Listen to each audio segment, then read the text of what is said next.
कि जो आपने पॉइंट के बीच में लाइन ड्रॉ करी थी, उस लाइन का स्लोप क्या होगा, उस स्लोप का जो हमारा एंगल बनेगा वो क्या बनेगा। ये देखिए, ये मेरा ए पॉइंट, ये मेरा बी पॉइंट। अभी जो मैंने डायग्राम बनाया था ना, उसी को मैं कंप्लीट कर रहा हूँ, कोई नया नहीं है। ये मेरा क्या था, डेल्टा एक्स, ये मेरा क्या था, डेल्टा वाई, है ना। और ये मेरा क्या था, डिस्टेंस।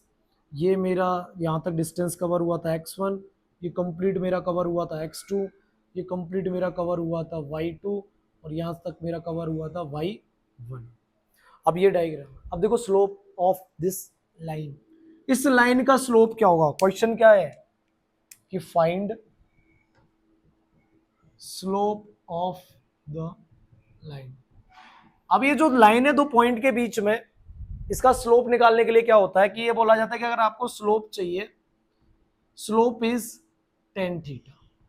अगर आपने टेन थीटा निकाल दिया तो आपको इस लाइन का स्लोप आ जाएगा। मैं कह सकता हूं कि स्लोप क्या बोल रहा हूं मैं, कि ये जो हमारी एक्सिस और ये जो मेरी लाइन है, इसके साथ में एक एंगल बन रहा होगा जो कि क्या कहलाएगा, थीटा। इस एंगल को फाइंड करने के लिए हमने जो नाम रखा है उसका नाम क्या रख दिया है, टेन थीटा। अब देखिए, टेन थीटा जो हमारा होता है वो क्या होता है, टेन थीटा बराबर परपेंडिकुलर अपॉन बेस, हमारे पिछले लेक्चर्स के अनुसार। ये मेरा 90 डिग्री, ये मेरा परपेंडिकुलर, ये मेरा बेस, ये मेरा हाइपोटेनियस। अब देखो ये बताओ P कितना है, डेल्टा वाई, और B कितना है, डेल्टा एक्स। और डेल्टा वाई को मैं क्या लिख सकता हूँ, लिख क्या सकता हूँ, मैं लिख चुका हूँ y2 माइनस y1, और ये मेरा बन जाएगा x2 माइनस x1।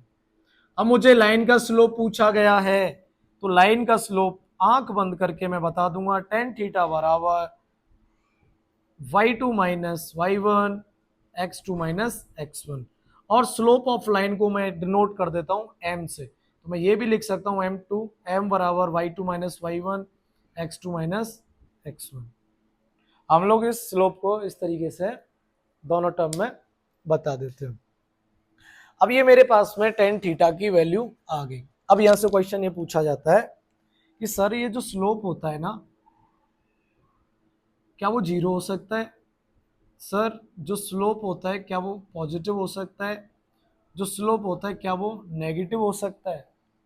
तो आपका स्लोप पॉजिटिव भी हो सकता है, नेगेटिव भी हो सकता है, और आपका स्लोप क्या हो सकता है, जीरो भी हो सकता है। कैसे हो सकता है, इसको बताने के लिए मैंने क्या किया, एक लाइन ली और पैरेलल ड्रॉ कर दी अपनी एक्स एक्सिस की। जैसे ए पॉइंट बी पॉइंट, ये मेरा ए और ये मेरा बी। ऐसे में जो मेरा स्लोप बनेगा वो मेरा क्या बनेगा, जीरो। अब यहां से क्या पॉजिटिव हो सकता है, मैं क्या, हाँ हो सकता है। कब हो सकता है, जो थीटा है वो मेरा क्या रहेगा, एक्यूट। तो अगर थीटा मेरा एक्यूट रहने वाला है तो जो स्लोप आएगा वो मेरा कैसा आएगा, पॉजिटिव। और नेगेटिव कब हो सकता है, जब मेरा स्लोप ऑब्ट्यूज हो जाएगा। मैं कह सकता हूं जब मेरा थीटा 90 डिग्री से क्या हो जाएगा, बड़ा, तो ऐसे में बनने वाला स्लोप क्या हो जाएगा, मेरा नेगेटिव। तो ये मेरे पास में तीन कंडीशन आ गई स्लोप की, कि जीरो भी हो सकता है, पॉजिटिव भी हो सकता है, नेगेटिव। अच्छा, मैथमेटिकली ये भी कहा जा सकता है कि जो बनने वाला जो स्लोप है ना वो इनफाइनाइट भी हो सकता है। मैथमेटिकली अगर हम देखें तो स्लोप हमारा हो सकता है, वैल्यू उसकी कहाँ चली जाए, इनफाइनाइट भी पहुंच सकती है। तो ये मेरे पास में स्लोप के कुछ आइडिया आ गए। अब देखिए, अगर लाइन स्ट्रेट है तो जो मेरा स्लोप रहेगा वो मेरा रहेगा कांस्टेंट। जैसे ये मेरी एक स्ट्रेट लाइन है, और स्ट्रेट लाइन अगर बन रही है तो स्ट्रेट लाइन पर जो स्लोप की वैल्यू बोली जाती है वो बोली जाती है कांस्टेंट। कैसे, कि मान लो यहाँ कोई पॉइंट है, यहाँ कोई पॉइंट है, यहाँ कोई पॉइंट है, यहाँ कोई पॉइंट है, ये कोई एंगल थीटा बना रहा होगा, ये कोई एंगल थीटा बना रहा होगा, ये कोई एंगल थीटा बना रहा होगा, ये कोई एंगल थीटा बना रहा होगा। सारे थीटा क्या होंगे यहाँ पर, सेम। जब सारे थीटा सेम है तो जो मेरा स्लोप रहेगा वो स्लोप क्या रहेगा मेरा, कांस्टेंट। मैं कह सकता हूं कि m बराबर टेन थीटा और इक्वल टू सी, मतलब वो क्या रहने वाला है, मेरा स्लोप कांस्टेंट रहने वाला है। चलो अगर कांस्टेंट रहने वाला है तो क्या स्लोप घट भी सकता है? हाँ घट सकता है। स्लोप बढ़ भी सकता है? हाँ बढ़ सकता है। कैसे बढ़ सकता है? देखो, स्लोप को अब मुझे क्या करना है, इंक्रीज करना है। कि मान लो मैंने यहाँ एक पॉइंट लिया, एक यहाँ एक पॉइंट लिया और इसको मैंने ऐसे करके ज्वाइंट कर दिया। अब इन दोनों पॉइंट पर मैं अलग अलग बात करूं तो मैं यहां पर एक टेंजेंट ड्रॉ होगा जो मेरा ये एंगल बनाएगा थीटा वन। इसके लिए टेंजेंट ड्रॉ होगा जो मेरा एंगल बनाएगा थीटा टू। क्या ऐसा हो रहा है कि ये जो इस पॉइंट है और ये जो दो पॉइंट है इनके बीच में जब मैं स्लोप को देखूं तो पहले स्लोप मेरा ऐसे था, फिर दोबारा स्लोप मेरा ऐसे हो गया। क्या ऐसा दिखाई दे रहा है कि थीटा टू मेरा इंक्रीज हो गया किससे, थीटा वन से। तो एम टू ग्रेटर देन हो गया एम वन से, तो ये भी कहा जा सकता है कि theta two greater than theta one.